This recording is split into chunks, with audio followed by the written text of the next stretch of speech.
Assalamualaikum warahmatullahi wabarakatuh.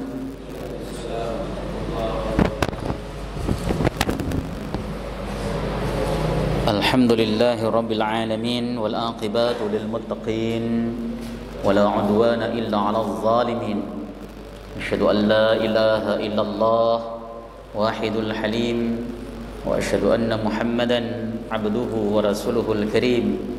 Allahumma shalli wa sallim وبارك على هذا النبي الكريم نبينا محمد صلى الله عليه وسلم وعلى آله وصحبه ومن تبعه إلى يوم الدين أما بعد فيا عباد الله أوصيكم نفسي وإياي بتقوى الله وطاعته لعلكم تفلحون قال الله تعالى في كتابه العزيز وهو أصدق القائلين يا أيها الذين آمنوا اتقوا الله حق تقاته ولا تموتن إلا وأنتم مسلمون فإن أحسن الحديث كتاب الله وخير الهدي هدي محمد وشر الأمور محدثاتها وكل محدثات بدعة وكل بدعة ضلالة.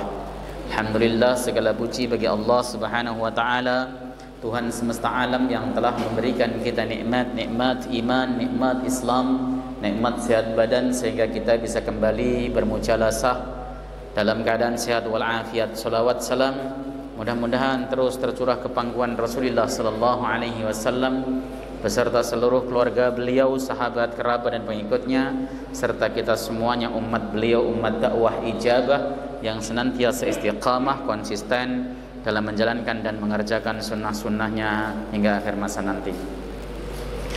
Saya sebenarnya lemes banget ya, hari ini saya ngoceh itu 4 kali. Kalau kali 1 jam sudah 4 jam. Kalau jadi pahala itu banyak sekali itu harusnya itu. Ya makanya Masya Allah, ini tadi sebenarnya pengen langsung pulang tidur nih, cuman ya Allah dahlah datang, bismillah, mudah-mudahan jadi penghapus dosa saya insyaallah. Kita akan melanjutkan kajian kita kitab Taisirul Alam Syarah Umdatil Ahkam, hadis nomor 136 ya. Betul ya? Bismillahirrahmanirrahim. Qala al-muallif rahimahullahu taala wa nafa'na bihi wa bi'ulumihi fid dharain. Rabbana shrah lana sudurana wa yassir lana umurana wahlul 'uqdatam min alsinatina yafqahu aqwalana. Bismillahirrahmanirrahim. An Salamah bin Al-Aqwa, dari Salamah bin Al-Aqwa radhiyallahu taala anhu, wa kana min ashabis sajarati, dan beliau termasuk orang yang berbai'ah di bawah pohon. Ini orang mulia berarti. Radhiyallahu taala anhu qala, beliau berkata, kunna nusalli ma'an nabi ma'a Rasulillah sallallahu alaihi wasallam al-jumu'ata, kami melaksanakan sholat bersama Nabi sallallahu alaihi wasallam di hari Jumat, melaksanakan sholat Jumat maksudnya ya. Saya ulang, kunna nusalli ma'a Rasulillah sallallahu alaihi wasallam sholatal jumu'ati, kami bersolat bersama Nabi sallallahu alaihi wasallam sholat Jumat. Summa nansarifu, kemudian kami bubaran, selesai melaksanakan sholat Jumat. Berarti prosesnya mulai dari khutbah, sholat Jumat, bubaran, selesai. Walaysa lil hitani dhillun nastadhillu bihi, dan pagar itu tidak memiliki bayangan yang bisa kami berteduh di bawahnya. Artinya berarti posisinya masih tengah hari benar, begitu. Jadi di dalam hadis Sahih Bukhari ini, kata Salamah bin Al-Aqwa, beliau menceritakan satu kejadian sholat Jumatnya Nabi bersama dengan para sahabat. Bubar sholat Jumat itu tembok belum ada bayangannya. Kalau belum ada bayangannya berarti masih tengah hari benar, atau bahkan belum matahari bergeser ke arah barat karena belum ada bayangannya sama sekali, atau bergeser sedikit. Ini dari hadis ini nanti akan menimbulkan perdebatan pendapat para ulama tentang awal masuknya waktu Jumat. Kenapa? Karena ada hadis ini tadi, kami bubarannya saja, selesainya saja itu saat tembok tidak ada bayangannya. Nah, berarti ini masih siang hari benar. Ini hadis yang pertama. Wa fi lafdhin, dalam redaksi lain, kunna nujammi'u ma'a Rasulillah sallallahu alaihi wasallam idza zalatis syamsu. Kami mengerjakan salat Jumat bersama dengan Rasulullah sallallahu alaihi wasallam ketika matahari bergeser ke arah barat. Tsumma narji'u, kemudian kami pulang, fanattabi'u al-fai'a, dan kami mengikuti bayangan kami. Jadi artinya sudah ada bayangan. Ya itu. Jadi dalam hadis ini, dua hadis ini seakan terjadi paradoks, mu'taridah, pertentangan satu sama lain. Yang pertama, hadis yang pertama ini dua-duanya sahih. Hadis yang pertama menceritakan sholat Jumatnya Nabi dengan para sahabat, sampai bubaran pun bayangan belum ada. Begitu ya. Sementara hadis yang kedua menceritakan Nabi Shallallahu Alaihi Wasallam melaksanakan sholat Jumat sampai bubaran sudah muncul bayangannya. Ini yang harus kemudian kita pandang bahwa oh iya, hadis ini dua-duanya sahih, tapi zahirnya i'tirad, terjadi perbedaan pendapat, terjadi pertentangan. Apakah sholatnya Nabi itu mulainya setelah zalat as-sams atau matahari tergelincir ke arah barat, atau sholatnya Nabi Shallallahu Alaihi Wasallam itu adalah sebelum bergesernya matahari ke arah barat, atau masih di arah timur, malah belum masuk waktu zuhur. Itu nanti akan jadi perbedaan pendapat. Karena apa? Karena ada hadis yang bertentangan ini.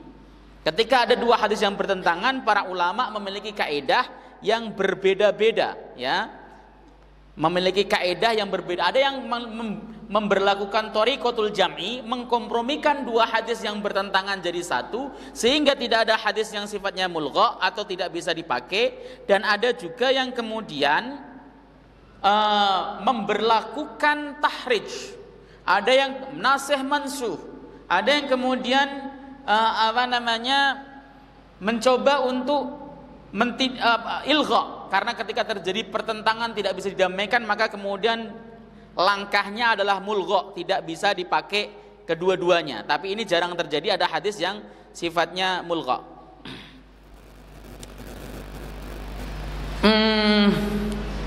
Jadi ketika hadis yang semacam ini berada di hadapan kita, maka yang paling enak adalah mengikuti bagaimana cara para ulama mendamaikan dan mengkompromikan hadis ini. Begitu ya. Ngamalin dua hadis sahih itu jauh lebih bagus dibanding dengan tidak mengamalkan salah satunya. Ada dua hadis sahih, kelihatannya bertentangan, lalu antum ambil salah satu, boleh nggak? Boleh. Tetapi tidak bagus itu. Yang paling bagus itu mengamalkan dua-duanya. Itu makanya menggunakan metode thariqatul jam'i. Persoalannya adalah bagaimana caranya? Itu kan hal yang hanya diketahui oleh para ulama. Saya pernah mencontohkan di sini kalau saya tidak salah. Ya misalnya bahasan masalah mengangkat kedua tangan misalnya pada saat takbir, ya. Ada dua hadis sahih di hadapan kita. Yang pertama sejajar dengan pundak, yang kedua sejajar dengan daun telinga. Kalau bapak ngambil salah satu, berarti hadis sahih yang satu lagi tidak terpakai. Ya ketika bapak mengangkatnya cuma sejajar pundak, hadis yang sejajar telinga tidak terpakai, mulgha. Itu boleh, cuman tidak utama. Kenapa? Karena menjadikan hadis sahih tidak bisa dipakai sama sekali. Itu yang kemudian para ulama lalu mencoba untuk meramu bagaimana thariqatul jam'i. Oh, kata Imam Nawawi, yang sejajar dengan pundak itu pergelangan tangan, yang sejajar dengan telinga adalah ujung-ujung jari. Itu namanya cara untuk menjamak di antara dua hadis yang bertentangan. Dalam konteks hadis ini ada yang mencoba untuk melakukan jamak, ada yang tidak. Nanti kita akan bahas ya syarahnya insyaallah.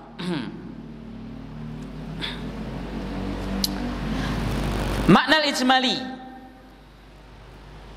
Yadhkuru Salamah bin Al-Aqwa radhiyallahu taala anhu annahu kana min 'adati salatihim ma'an Nabi sallallahu alaihi wasallam al-jum'ata annahum kanu yusalluna mubakkirin. Sesungguhnya termasuk dalam adat kebiasaan sholat sahabat bersama Nabi di hari Jumat, maka mereka biasa melaksanakan sholat Jumat itu tabkir, awal. Tabkir itu awal. Melakukan kata tabkir itu artinya sebenarnya pagi, ya. Tapi sholat Jumat tidak dilakukan pagi. Tabkir itu awal. Bikaitsu innahum yafraghuna minal khutbataini was salati summa yansarifuna ila manazilihim wa laysa lil khitan dhillun yakfi li ayyastadhillu bihi. Ya.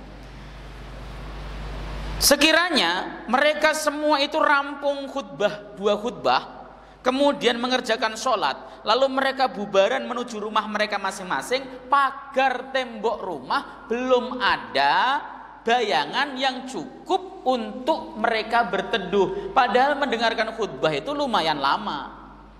Kalau di dalam Tarjih Muhammadiyah itu dikatakan Rasulullah terkadang khutbahnya itu panjang, ya, karena beliau itu di dalam riwayat Sahih Bukhari, beliau itu pernah berkhutbah dengan menyampaikan ulasan surat Qaf.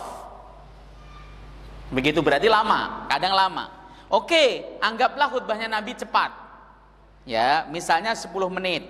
Kalau kemudian sholatnya yang lama, misalnya 10 menit juga, misalnya 20 menit, itu lumayan. Berarti bayangan sudah 20 menit atau 30 menit itu sudah gesernya sudah lumayan. Ini tidak ada bayangannya sama sekali. Ya itu. Makanya nanti ulama berbeda pendapat. Kita akan bahas setelah pembacaannya saja.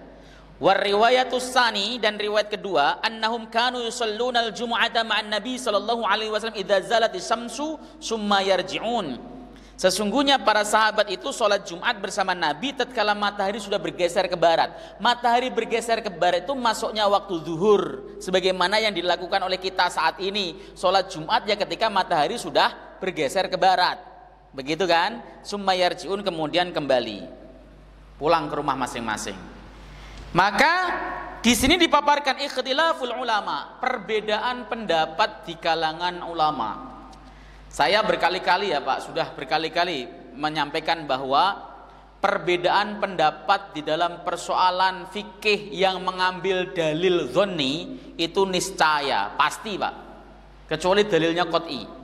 Kita tahu dalam pendalilan itu ada namanya qat'i, ada dzanni, ada qat'iyud dalalah, ada dzanniyud dalalah. Kalau dari sisi wurudnya ada qat'iyul wurud wa dhanniyul wurud. Quran semuanya itu qat'iyul wurud karena mutawatir. Quran itu tidak boleh ada yang dhanniyul wurud. Ada hadis yang diriwayatkan oleh Umar bin Khattab bahwa beliau pernah menyampaikan ada ayat ini, tetapi hanya Umar saja yang meriwayatkan, itu ditolak untuk masuk Quran. Kenapa? Quran harus mutawatir, harus qat'iyul wurud, disampaikan oleh banyak sahabat. Tidak ada satupun yang mengingkari itu Quran. Secara wurudnya, secara kualitasnya Quran itu mutawatir, maka qat'iyul wurud. Tetapi untuk pendalilan dipakai dalil, Quran itu ada yang qat'i, ada yang dzanni. Enggak semua yang ada dalam Quran sifatnya qat'i. Ya, yang qat'i itu beberapa saja sih sebenarnya, seperti contoh keharaman khamr itu qat'i. Keharaman babi itu qat'i, keharaman bangkai itu qat'i, keharaman apa lagi? Darah itu qat'i, ya.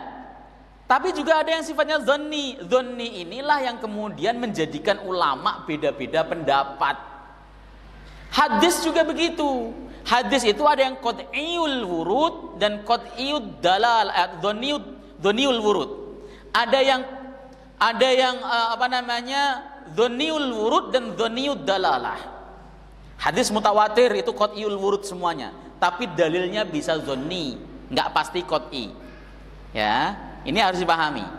Nah, dalil hadis yang ada, selagi dalil tersebut itu adalah dalil dzanni, maka dalam konklusi hukum fikih itu bisa beragam. Dan kita tidak boleh mengklaim bahwa saya hanya yang sesuai dengan Rasulullah, hanya saya, dia tidak. Itu tidak bisa mengklaim.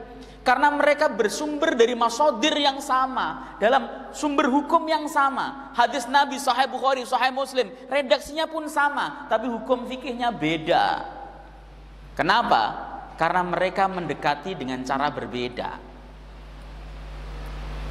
Itu serius, Pak. Kalau cara pendekatannya berbeda, apakah misalnya contoh ketika ta'arud, terjadi perbedaan pendapat, ta'arud pertentangan antara satu hadis dengan hadis lain, apakah mau memberlakukan nasih mansuh ataukah tidak, itu pun berbeda. Itu serius. Ini tidak boleh kemudian kita merasa satu-satunya tidak boleh. Contoh saja. Al-hajim wal mahjum, aftarul hajim wal mahjum, batal puasanya orang yang membekam dan orang yang berbekam. Dalam satu hadis lain dikatakan kana Nabi sallallahu alaihi wasallam ihtajama wa huwal muhrim, ya, wahtajama wa huwa shaim. Nabi sallallahu alaihi wasallam berbekam pada keadaan ihram dan beliau berbekam pada saat beliau puasa. Madhab Syafi'i memberlakukan istilah nasih wal mansuh. Mana yang turun duluan, mana belakangan? Yang belakangan mengganti yang duluan. Oh, ternyata yang belakangan adalah Rasul pernah berbekam dalam keadaan puasa, maka berbekam tidak membatalkan puasa. Itu perspektif Syafi'i. Hadis yang mengatakan batal sudah diganti. Apakah Imam Ahmad bin Hanbal setuju? Enggak. Karena dalam perspektif Ahmad tidak ada nasih mansuh. Lalu kemudian diberlakukan hukumnya tetap, ya. Kalau Nabi berbekam, Nabi melarang, tapi Nabi melakukan, itu khusus untuk Nabi. Hanya Nabi yang boleh. Selebihnya batal. Itu pendapatnya Imam Ahmad. Makanya ulama-ulama Saudi berfatwa bekam batal. Ya biasa saja. Kenapa? Karena cara mengolah dalilnya beda. Mana yang sesuai dengan Rasul? Dua-duanya sesuai dengan Rasulullah karena sumbernya dari hadis. Paham ini ya, kayak gini ya. Nah, ini nanti ada dua juga.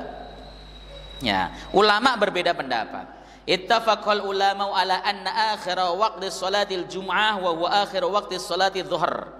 Ulama sepakat sesungguhnya akhir waktu sholat Jum'ah adalah akhir waktu sholat zuhur. Artinya kita mengerjakan sholat Jumat jam 2 itu boleh, jam setengah 3 juga boleh.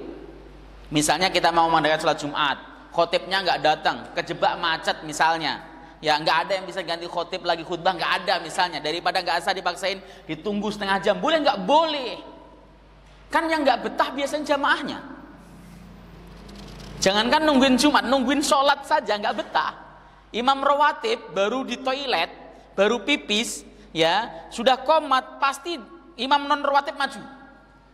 Ya, entah dia itu non rawatib itu memang biasa maju atau memang percaya diri maju, beda-beda. Seperti itu serius. Sehingga imam rawatibnya tadi loh, baru ke atas sudah rukuk kadang-kala, ya. Padahal kan dalam aturan sholat tidak boleh. Selagi imam rawatib ada, ya ditunggu imam rawatib. Selagi ada imam rawatib ya, kalau nggak ada ya lain ceritanya. Seperti itu. Sahabat Nabi Shallallahu Alaihi Wasallam itu biasa menunggu Rasulullah datang. Rasulullah bahkan pernah dalam hadis Sahih Bukhari, ya, ketika Rasulullah keluar dari rumah, kemudian diikomahi, Allahu Akbar, asyhadu an la ilaha illallah. Karena ikomah itu harus berdasarkan izin imam atau melihat tanda izinnya imam. Rasulullah keluar dari rumah itu tanda izinnya beliau. Ikomat. Rasulullah ketika sudah merapatkan barisan, tiba-tiba beliau ingat belum mandi wajib. Waduh, saya belum mandi janabah nih. Akhirnya kemudian beliau masuk ke rumah, jamaah nunggu semuanya, nggak ada yang berani selonong-selonong, nggak ada, ditunggu. Sampai Nabi kemudian masuk lagi ke dalam masjid dalam posisi air masih netes-netes dari kepala beliau. Ya, yang semacam ini itu contohnya. Ya. Dalam persoalan-persoalan fikih itu memang banyak sekali perbedaan pendapat. Ya. Ya, seperti kita supaya ngerti betul ya bahwa ada aturan. Boleh nggak ngerjain sholat Jumat akhir waktu? Boleh, nggak masalah. No problem. Akhirnya pokoknya waktu zuhur habis. Waktu zuhur habis sekarang jam 3:22 masuk asar. Asar kan jam 3:22. Dari jam 3 mengerjakan sholat Jumat masih boleh aslinya. Akhirnya. Bahkan mazhab Malik mengatakan, misalnya mengerjakan sholat Jumat separuhnya di waktu zuhur, separuhnya masuk asar, itu masih sah. Ya kadang mikirnya masjid mana yang nggak gitu, nggak ada kan? Ya masjid yang kayak gitu nggak ada saya rasa. Jamaahnya juga paling nggak ada, udah males pokoknya masjid itu Jumatnya telat, males. Kalau perlu malah cari masjid yang Jumatnya lebih cepat. Karena kita tuh lebih cepat lebih bagus. Wahtalafu fi ibtida'i waqtiha, dan para ulama berbeda pendapat terkait mulainya waktu Jumat. Nah, ini berbeda pendapat itu di kapan mulainya waktu Jumat. Apakah sama dengan waktu zuhur ketika matahari sudah bergeser ke barat, ataukah mulainya sebelum masuk waktu zuhur? Bahkan matahari belum bergeser ke barat sama sekali boleh mengerjakan sholat tersebut. Itu ulama berbeda pendapat. Fadhahaba al-a'immatu thalathatu, imam 3 Hanafi, Maliki, Syafi'i berpendapat illa anna waqtaha yabtadi'u bizawali samsi kadzuhri, sesungguhnya permulaan waktu Jumat itu adalah dimulai dari gesernya matahari ke arah barat sebagaimana sholat zuhur. Ini pendapat mayoritas dan itu yang diamalkan hari ini oleh seluruh kaum muslimin di dunia setahu saya, termasuk Makkah Madinah, meskipun mereka banyakkan Hambalinya. Ya, mengerjakannya tetap setelah masuk waktu zuhur. Masuk waktu zuhur kalau sini bel, weng, reng, ding, khutbah dimulai seperti itu. Ya, mengerjakannya mulai dari masuk waktu zuhur. Kalau ada orang mengerjakan khutbah Jumat sebelum masuk waktu zuhur gimana? Ya tidak sah khutbahnya, harus diulang. Perspektif 3 madhab tadi, jumhur ulama. Ya, tiba-tiba dia lagi khutbah, alhamdulillahirabbil alamin wa bihi nasta'in misalnya, tiba-tiba baru masuk waktunya. Lah, bagaimana? Ulang dari awal, enggak usah kaget. Enggak apa-apa kok. Begitu. Ya, kalau kemudian mengikuti madhab Hambali beda ceritanya. Ya, seperti itu. Mustaddalina ala dzalika bi adillatin, mereka berdalil atas pendapat tersebut dengan berbagai macam dalil. Minha, salah satu daripada argumentasinya adalah marawahul Bukhari an Anasin qal, hadis riwayat Imam Bukhari dari Anas bin Malik, beliau berkata, kana Rasulullah sallallahu alaihi wasallam yusallil jumu'ata hina tamilas syamsu, Nabi itu selalu mengerjakan sholat Jumat tatkala matahari sudah condong ke arah barat. Sudah condong ke arah barat artinya sudah masuk waktu zuhur. Ini hadis sahih riwayat Bukhari menunjukkan bahwa Nabi Shallallahu Alaihi Wasallam mengerjakan sholat Jumat itu setelah masuk waktu zuhur. Ini dalil jumhur ulama, termasuk di dalamnya Muhammadiyah yang mengatakan bahwa waktu sholat zuhur waktu sholat Jumat mulainya sama dengan sholat zuhur, itu adalah majelis tarjih. Dan itu keputusan mayoritas memang. Kemudian wadhaba al-Imam Ahmad fil masyhuri anhu, Imam Ahmad bin Hambal berpendapat di dalam kaul yang masyhur dari beliau. Imam Ahmad itu biasa memiliki 2 kaul, ada kaul A, kaul B, yang satu masyhur, yang satu tidak. Ya, kadang-kadang berbeda antara kaul A dan kaul B, itu berbeda. Itu wajar, ya, itu bisa namanya adalah tarajju'at. Asalnya Imam Ahmad berpendapat A, lalu kemudian berpendapat B. Boleh. Ijtihad itu berubah, tidak apa-apa kok. Imam Syafi'i pernah berubah ijtihadnya dari qaul qadim menjadi qaul jadid. Ya, berubah ijtihadnya. Ulama itu ketika bertambah wawasannya akan bertambah lagi cara pandangnya terhadap suatu persoalan hingga ijtihadnya berubah. Ya. Apakah keputusan fatwa boleh berubah? Boleh banget. Keputusan tarjih berkali-kali juga berubah. Ya. Misalnya pada waktu dulu putusan tarjih mengatakan bahwa foto itu haram mutlak. Kemudian putusan tarjih terbaru memperbolehkan pakai foto. Contoh aja perubahan di dalam fatwa. Banyak apa lagi ya? Ya, misalnya niat di dalam sholat.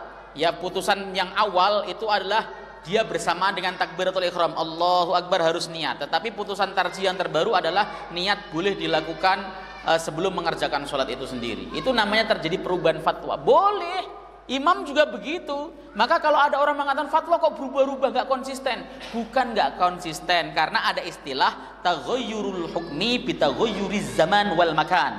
Perubahan hukum itu berubah sesuai dengan keadaan masa, waktu, dan tempat. Ya, hukum itu negara A dengan negara B bisa berbeda hukumnya loh Pak. Ya, kalau tidak sifatnya yang sifatnya ibadah-ibadah mahdhah loh ya. Bisa berbeda hukumnya. Cara pandang terhadap suatu persoalan itu bisa beda antara negara A dan negara B. Kenapa? Karena kulturnya beda. Maka sekali lagi di dalam hukum fikih itu selalu bergesekan dengan politik, ekonomi, ya, sosial, budaya dan sebagainya lah. Itu bergesekan dengan itu. Maka disebut dengan istilah fikih taghayyurul hukmi bitaghayyuriz zaman wal makan. Ya, yang tahu tentang bagaimana keadaan orang Indonesia ya ulama-ulama Indonesia. Yang tahu bagaimana keadaan orang-orang Mesir ya ulama-ulama Mesir. Sehingga ketika kita bertanya tentang suatu hukum agama yang berkaitan dengan negara kita, layaknya kita bertanya kepada ulama-ulama Indonesia. Yang berlaku di sini bagaimana? Kadangkala jabaran orang ketika bertanya kepada syekh di Saudi Arabia itu ternyata tidak sebagaimana yang terpraktekkan di Indonesia, seperti itu. Itu contoh saja, contoh. Imam Ahmad memiliki dua pendapat. Dalam salah satu pendapat yang masyhur dari beliau, ila dukhuli waqtiha biqadri waqti dukhuli salatil Id. Ya, masuknya waktu Jumat itu sekedar waktu masuknya sholat Id. Artinya mengerjakan sholat Id itu kan boleh dikerjakan hingga siang, ya, hingga siang.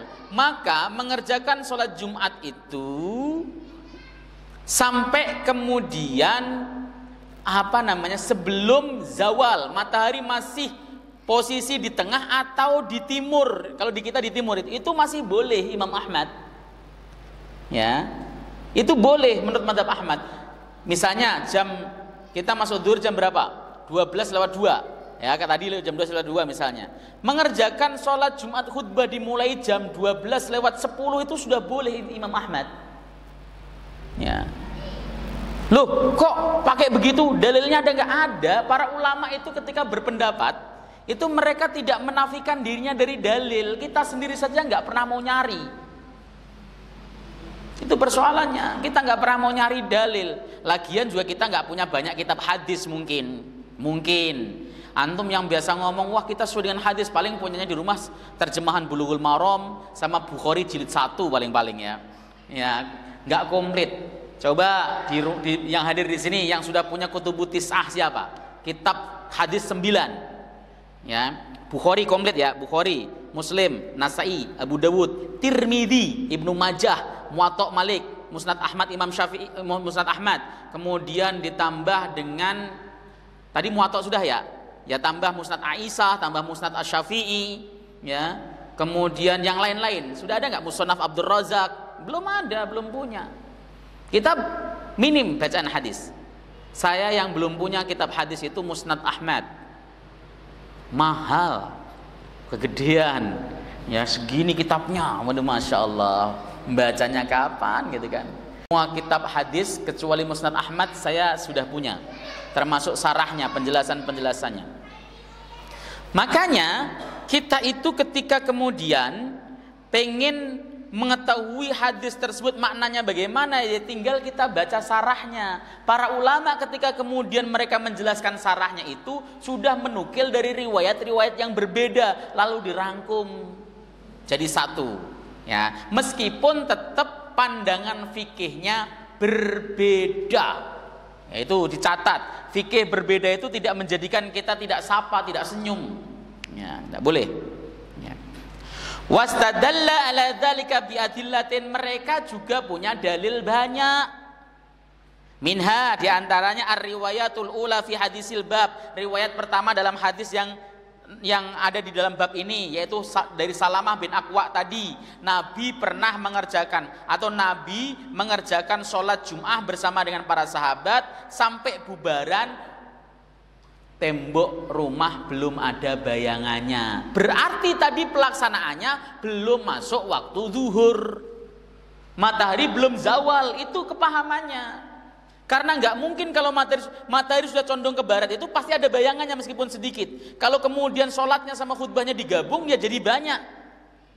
Ketika dikatakan ini tidak ada bayangan, jadi masih panas terik. Kita kan gini nih, para sahabat itu kalau mau ke masjid itu mepet-mepet gitu karena panasnya luar biasa ke rumah-rumah yang ada di samping-samping masjid itu. Ya kayak kita kalau mau ke Madinah itu suka mepet-mepet ke hotel supaya nggak kemudian terlalu panas begitu kan. Ya seperti itu nyari.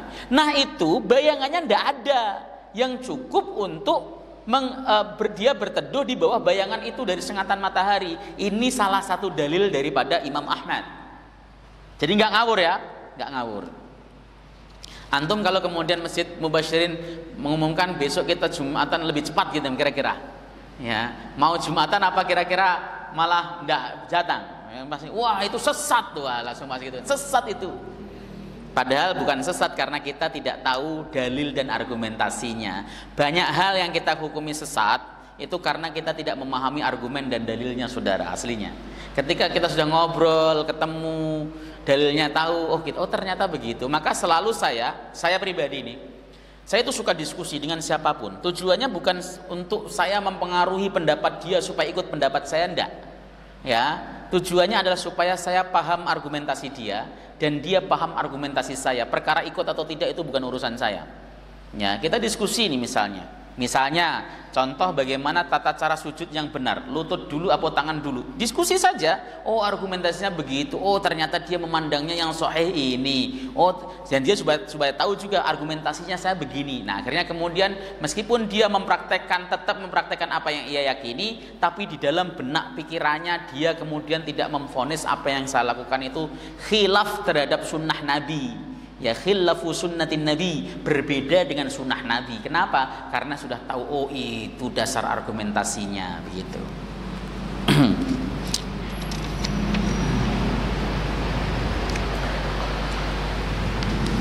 Ada fatwa majelis ulama yang cukup berbeda dengan ulama-ulama di dunia, yaitu bolehnya kredit emas. Ya, ulama sedunia setahu saya dalam konferensi fikih dunia itu mengharamkan kredit emas. Masuk ke dalam riba. Karena apa? Emas itu termasuk naqdain, uang itu dianggap setara dengan naqdain ketika tidak mutamatsilan halan maqbudun, maka dia termasuk dalam kategori riba. Tapi majelis ulama mengatakan boleh kredit emas. Apa argumen? Kalau kita belum tahu, wah majelis ulama sesat dan sebagainya. Dengerin dia ngomong. Oh, argumentasinya emas saat ini itu bukan naqdain tapi dianggap sil'ah, barang dagangan. Karena barang dagangan dia diperlakukan sama dengan handphone, sama dengan yang lain, sama televisi yang boleh kredit. Antum setuju nggak setuju nggak apa-apa, tapi kita tahu argumentasinya begitu. Oh, begitu argumentasinya. Ya, habis itu antum tetap mengatakan tetap riba bagi saya, nggak apa-apa. Ini yang saya pengen tanamkan. Antum termasuk yang mengharamkan kepiting atau menghalalkan kepiting? Kepiting saya tanya. Haram, Pak? Oh iya, galak berarti ini. Ya, antum haram apa halal? Haram. Ulama zaman lampau, masa lalu itu berbeda pendapat tentang hukum kepiting memang. Ada yang mengatakan haram. Kepiting syaratunul bahar ya, artinya kepiting laut ya, bukan kepiting darat. Itu ulama berbeda pendapat. Ada yang mengharamkan, ada yang menghalalkan. Apa elat keharamannya? Hidup di dua alam. Ya kan? Kepiting bisa hidup lari-larian sehari semalam di darat misalnya. Itu jadikan alasan. Majelis Ulama Indonesia menghukumi kepiting halal. Sebagaimana pendapatnya Imam Haramain. Halal.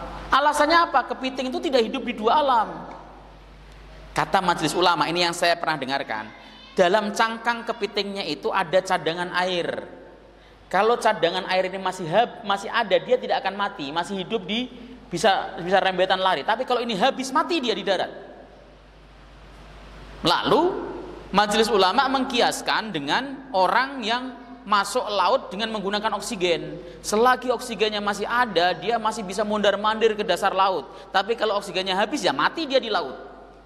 Maka tidak ada satupun orang yang mengatakan manusia itu hidup di dua alam. Kalau elatnya hilang, elat keharamannya hilang, maka hukum haramnya juga hilang, karena kaidah fikihnya kan berbunyi al-hukmu yaduru ma'ilatin wujudan au adaman. Hukum itu selalu berporos pada alasan, ada atau tidaknya. Ketika kemudian alasannya nggak ada, ya hilang hukumnya.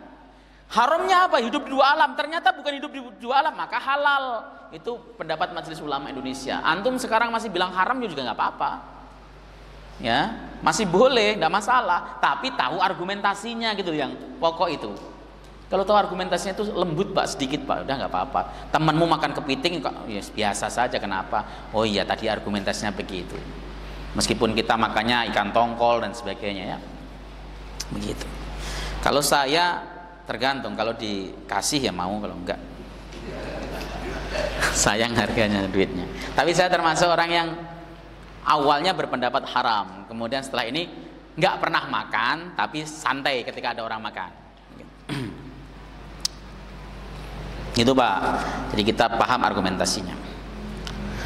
Ada lagi, wa min adillatihi ma ahraja Muslimun wa Ahmadu min hadis Jabir.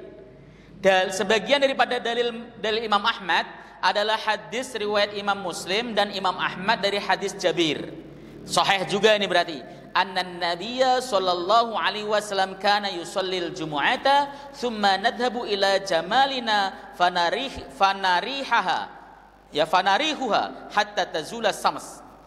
Sesungguhnya Nabi ketika beliau mengerjakan sholat Jumat kemudian beliau menuju kami menuju onta-onta kita dan kami menggembalakannya sehingga matahari bergeser ke arah barat. Oh, berarti sholatnya sebelum bergeser dong. Wong hatta tazula sams itu ketika beliau sudah mengeluarkan ontanya. Ya, berarti pelaksanaan sholat sebelum geser matahari. Itu yang dijadikan dasar oleh Imam Ahmad bin Hambal. Nggak ngawur, ada dasarnya, ada dalilnya. Cuman ketika ada dalil yang bertentangan ini, para ulama berbeda cara memberlakukannya. Imam Ahmad mengatakan, ya ini digabungkan, dikompromikan. Ya, utama dikerjakan setelah zawal, pada waktu masuk zuhur itu utama. Tapi kalau dikerjakan sebelum boleh. Itu pendapat ulama-ulama Saudi sekarang. Ya, kemudian pendapatnya Imam Ahmad juga demikian. Kemudian pendapatnya Ibnu Hazm kalau saya tidak salah itu tadi. Saya salah baca. As-Syaukani juga begitu pendapatnya, Imam As-Syaukani. Ya, dalam Nailul Autar. Tapi mazhab 3 tidak. Mereka memberikan interpretasi terhadap hadis tadi. Ada takwil-takwilnya, diinterpretasikan supaya apa? Supaya hadis ini tidak nabrak sama hadis sahih yang lain. Karena hadis sahih itu tidak boleh bertabrakan dengan hadis sahih yang lain. Begitu, ya. Oh, maksudnya adalah ini Rasulullah mengerjakan sholat Jumat dan mengerjakan khutbahnya cepat, sehingga pulangnya cepat. Dua khutbah itu sebenarnya 5 menit juga cukup Pak, aslinya Pak. Ya, 5 menit loh ya. Saya pernah ditantangin oleh sebuah masjid, Ustadz, khutbahnya 8 menit saja ya. Khutbah pertama Pak, khutbah pertama dua. Pertama kedua Ustadz, siap nggak? Siap lah, 3 menit aja saya siap, apalagi 8 menit. Begitu, serius. Karena apa? Karena kita menyampaikan hanya rukun-rukunnya saja, selesai. Sholat juga nggak lama-lama. Kalau sholatnya suratnya pendek itu ya 3 menit, 4 menit selesai, 7 menit selesai. Cepat berarti. Maka ketika pulang matahari belum terlalu bergeser sehingga bayangannya tidak terlalu banyak. Itu takwil daripada mereka yang mengatakan tetap mengerjakannya adalah ba'da zawal ketika masuk zuhur, tapi Nabi cepat.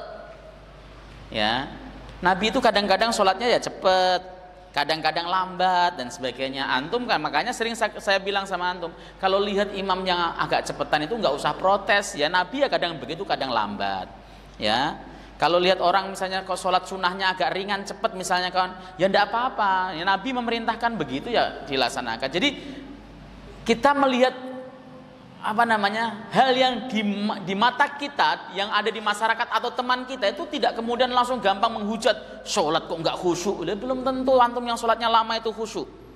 Kadang-kadang lama itu karena mikirin utang ya, bacaannya salah-salah mulu jadi kelamaan.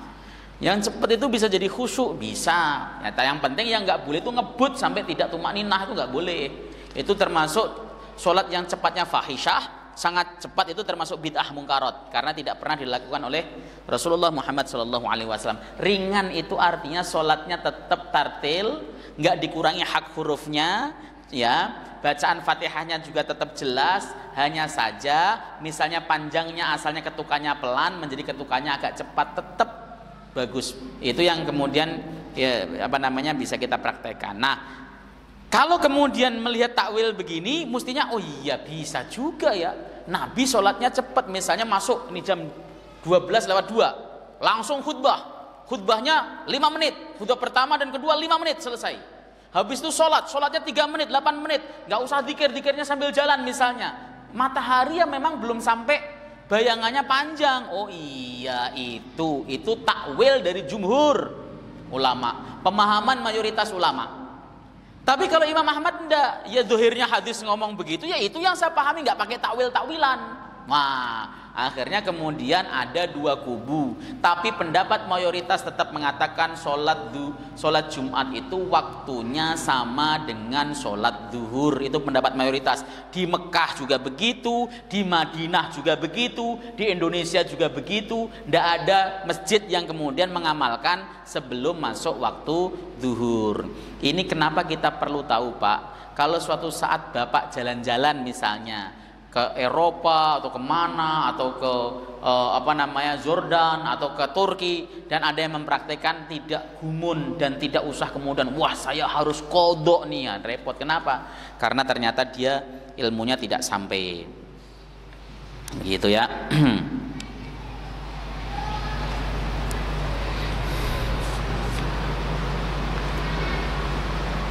Nah, ada pendapat Imam Syaukani, yani wal haqqu maqalau Syaukani fi nailil autar wala malji'a illa ta'wilatil muta'assifah allati irtakabal jumhur wastidlaluhum bil ahadits qati'ah bi anna nabiyya sallallahu alaihi wasallam shallal jum'ata ba'da zawal la yunaffil jawaza qabla la yunaffi al jawaza qablah. Kata Imam Syaukani, enggak usah kemudian kita berjibaku kepada takwil, dalil-dalil yang qat'i yang jelas tadi dari Nabi yang mengerjakan sholat Jumat setelah matahari bergeser ke arah barat itu tidak menafikan kebolehan mengerjakan sholat Jumat sebelum matahari bergeser. Kan nggak menafikan, Nabi mengerjakan, tapi kan tidak mengatakan nggak boleh. Itu pemahaman Imam Syaukani. Qultu, maka aku berkata kita Imam Syaukani, al-aula al-afdalu as-sholatu ba'da zawal. Yang utama dan yang bagus adalah mengerjakan sholat Jumat setelah matahari bergeser ke arah barat, waktu masuk sholat duhur, itu yang bagus. Li'annahul ghalibu min fi'lihi Nabi sallallahu alaihi wasallam, karena itu kebiasaan yang dilakukan Nabi sallallahu alaihi wasallam. Wa li'annahul waqtu al-mujma' alaihi bainal ulama, karena itulah waktu yang disepakati oleh seluruh ulama. Artinya ulama sepakat mengerjakan sholat Jumat setelah sholat masuknya waktu zuhur, itu boleh, sepakat, nggak ada khilaf. Ini menggunakan kaidah al-khuruju minal khilaf mustahab, keluar dari perbedaan pendapat itu hukumnya sunnah. Ya. Illa ayyakuna thamma hajatan min harrin sadidin walaysa indahum yastadilluna bihi aw yuriduna al-khuruj li jihadin qabla az-zawal fala ba'sa min salatiha qabla az-zawal. Itu pendapat Imam Syaukani. Kecuali ada hajat. Apa contohnya? Panas yang menyengat, maka boleh mengerjakan sebelum tengah hari, kerjain duluan. Untuk sholat Jumat, sholat duhur tidak boleh, sepakat. Ini untuk sholat Jumat ulama khilaf tadi. Versinya Imam Syaukani lagi, kalau madhab 3 aja tetap nggak boleh, jumhur tetap nggak boleh, nggak sah. Ini pendapatnya As-Syaukani. Karena ini ditulis ya harus saya paparkan, kalau enggak ya nanti saya termasuk kitmanul ilmi, menyembunyikan ilmu. Ya, dan tidak ada bagi mereka tempat untuk berteduh atau dia berkeinginan untuk keluar berjihad, berperang sebelum masuk waktu zuhur, dia pengen berangkat segera, maka boleh melaksanakan sholat Jum'ah qabla zawal, sebelum matahari bergeser ke arah barat. Itu pendapat Imam Syaukani dalam Nailul Autar.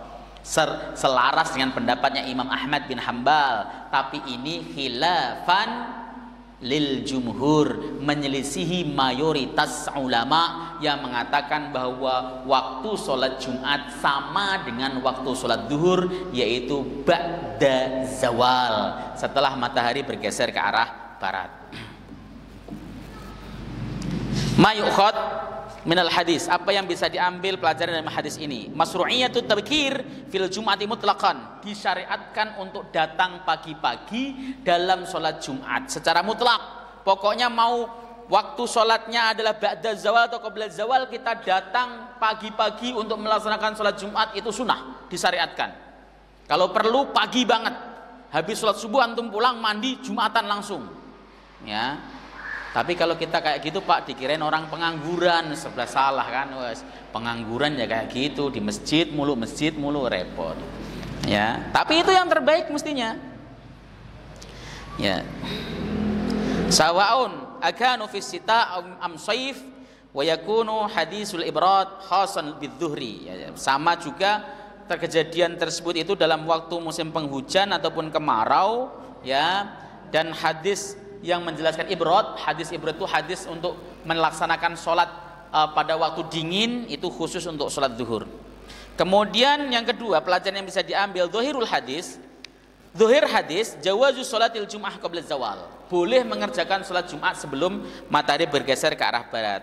Haitsu kanu yusallun summa yansarifun wa laysa hunaka dhillun yastadhillu bih wa huwa shahih kama taqaddama. Tatkala para sahabat mengerjakan salat kemudian mereka bubaran dan mereka tidak menemukan bayangan yang mereka bisa berteduh di sana, ya, dan itu merupakan hadis sahih sebagaimana yang dibahas di bahasan yang lalu. Selesai ya, ini pembahasannya satu bab ini, satu hadis selesai. Intinya bahwa ini yang sering pernah saya sebut dengan tanawu'ul ibadah. Nabi itu ketika menjalankan ibadah itu ada variatifnya, tetapi tetap harus berdasarkan tuntunan. Kalau variatif tanpa tuntunan itu bid'ah namanya. Apalagi ini kaitannya dengan ibadah mahdhah. Seperti ibadah mahdhah itu tidak ada kreasi, Pak. Nggak boleh ada kreasi dalam ibadah mahdhah. Harus totalitas ittiba kepada Nabi sallallahu alaihi wasallam. Saya rasa begitu. Ada muskil? Pertanyaan? Oh iya, silakan Pak Haji. 3 tahun berjalan ini di pesantren kami Solo Raya itu khusus pesantren putri. Pada saat pertama sholat Jumat itu hampir jarang sekali kita kerjakan, padahal masjid tersedia besar banget. Karena jamaah laki-lakinya itu paling-paling muslim, suami istri dan 1 atau 2. Jadi bagaimana kami akan memberikan informasi kepada mereka, penjelasan agar pelaksanaan sholat Jumat itu dapat dikerjakan. Dan alhamdulillah mereka ini kami minta supaya ada penerimaan santri laki-laki. Baik. Terus berikutnya seandainya nanti dalam pelaksanaan tetap seperti programnya lalu, karena laki-laki hanya 2 atau 3, itu nanti apakah dalam pelaksanaan sholat Jumat itu santri perempuan itu bisa berjamaah? Baik, sholat Jumat itu harus dilakukan dengan berjamaah. Adapun bilangannya berapa orang yang boleh mengerjakan sholat Jumat, ulama itu memang beda-beda pendapat. Ada yang mengatakan 3 orang cukup, ada yang mengatakan 4 orang cukup, laki-laki ya syaratnya. Kalau perempuan kan memang nggak wajib. Kemudian ada yang 2 orang cukup. Yang madzhab Abu Hanifah itu 3 orang. Imam Suyuti mengatakan bisa menggunakan 3 orang plus 1 imam. Berarti makmum dan imamnya cuma 4 orang, itu sah untuk mengerjakan sholat Jumat. Sebenarnya mengerjakan sholat Jumat itu nggak ribet. Namanya Jumat itu artinya berjamaah. Yang penting jamaah ada. Nah, perempuan itu tidak wajib mengerjakan sholat Jumat, tapi boleh mengerjakan sholat Jumat ketika aman fitnah. Kalau nggak aman fitnah nggak boleh. Misalnya contoh nih, kalau kemudian bubaran, perempuannya pada main mata sama laki-laki, atau laki-lakinya main mata sama perempuan, itu fitnah, nggak boleh. Yang kayak gitu. Tetapi kalau memang aman ya boleh mengerjakan, hanya saja kalau jumlah laki-lakinya kurang dari yang semestinya tetap tidak boleh. Misalnya kok sudah ada 4 orang laki-laki, perempuan pengen ikut Jumatan, boleh ya, tetap dengan landasan harus aman dari fitnah, Sebenarnya untuk masalah aman dari fitnah ini di Mekah Madinah juga sama sebenarnya, tetapi para syekh juga sudah memperingatkan, nah perempuan tuh nggak usah sholat Jumatan, kenapa sih gitu kan? Tapi namanya orang sudah sampai sana pengennya Jumatan, semuanya sampai usul-usulan dengan laki-laki juga. Shopnya itu kadang-kadang laki-laki, perempuan ini Jumatan model apa gitu kadang-kadang mikirnya. Ya gitu Pak. Jadi kalau memang ada laki-laki 4, laksanakan Jumatan saja. Oh enggak jumhur, pendapat minoritas, tapi daripada enggak Jumatan mending Jumatan gitu maksudnya. Ya. Kalau jumhur, maksudnya jumhur itu yang antum maksud mungkin Syafi'iyah ya. Kalau Syafi'iyah 40 berat lagi itu nanti. Nah, kalau non Syafi'i seperti Imam Hanafi, bahkan sebagian ulama Syafi'iyah juga memperbolehkan 4 boleh. Ibnu Taimiyah 3 boleh gitu kan. Nah, cukup. Jadi yang enteng-enteng saja yang kita ikuti. Karena ini kan pengelolanya rata-rata orang Muhammadiyah ya. Itu kalau dari Muhammadiyah sendiri ketentuannya nggak ada ketentuan Muhammadiyah yang penting lebih dari 2. Enggak, majelis tarjih nggak memberikan keputusan 40. Pokoknya yang penting yang disebut Jumat itu jamaah, yang penting ada jamaah. Ya. 2 saja itu sudah berjamaah kan? Mestinya begitu. Hanya saja kalau berdua cuman imamnya 1, khotibnya 1 lah, jamaahnya siapa kan? Maka mending bagusnya antara 3 dan 4 sajalah. 4 sajalah ya bagus itu. Seperti itu. Tapi kalau kemudian apakah tarjih memiliki bilangan yang harus hadir 40? Enggak. Karena itu ijtihad sih, tidak ditemukan dasar yang betul-betul sifatnya sharih terkait masalah itu ya, seperti itu. 40 bagus kalau memang ada ya. Wah, saya mau pakai madzhab Syafi'i Ustaz yang 40, keren kalau ada. Kalau enggak ada kan repot. Gitu. Ya Pak ya, Pak Haji. Tadi apa? Ini di luar tema. Ya, tanya kok tadi gitu kan, kayak jawabannya gimana? Ini titipan dari teman-teman yang ini. Pak, untuk di luar tema ya, Ustaz. Untuk mengadakan acara syukuran sebelum kita mengadakan pernikahan anak, itu biasanya kan kita mengadakan pengajian ibu-ibu gitu ya. Ibu-ibu ngadain pengajian gitu, di rumah. Itu boleh atau tidak, Ustaz?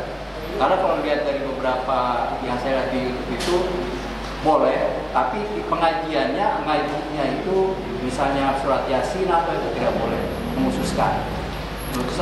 Nah, kita harus bisa memilah mana yang mengkhususkan, mana yang tidak. Kalau mengkhususkan artinya ya memang khusus hanya untuk dibaca pada saat itu surat itu.